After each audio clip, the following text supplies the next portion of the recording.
तो मेरी मैयाओं,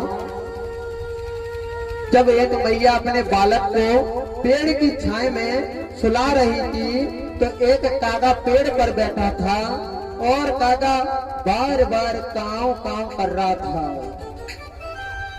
तो वो बालक अपनी मैया से क्या पूछ रहा है कि मैया, कौवा किसको कहते हैं? अरे मैया, मुझे एक बात बतला दे कि कौवा किसको कहते हैं।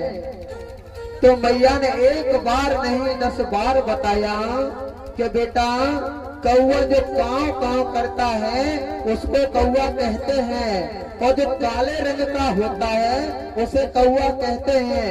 मैया बार बार कहती रही और बालक बार बार पूछता रहा। जब वही बालक 20 वर्ष का हुआ, जब उस बालक की शादी हो गई तो एक दोस्त उस बालक से मिलने आया तो दरवाजे पर ही उस बालक को रोक दिया और वो बालक उस व्यक्ति से मिलने के लिए द्वारे पर गया। तो जब द्वारे पे से उसने अपने मित्र को घर को लौटा दिया तो मैया बूढ़ी हो गई है, अब उन पर चला फिरा जा नहीं रहा और उस मैया को खाने पीने में भी अस्मृति हो रही है। तो जब उस मैया ने अपने बालक से पूछा था कि बेटा, दरवाजे पर कौन आया था, तो उस बालक ने कैसे जवाब दिया मैया को कि तू चुप रह, तुझे क्या करना, चुपचाप इस घाट में पड़ी रहे।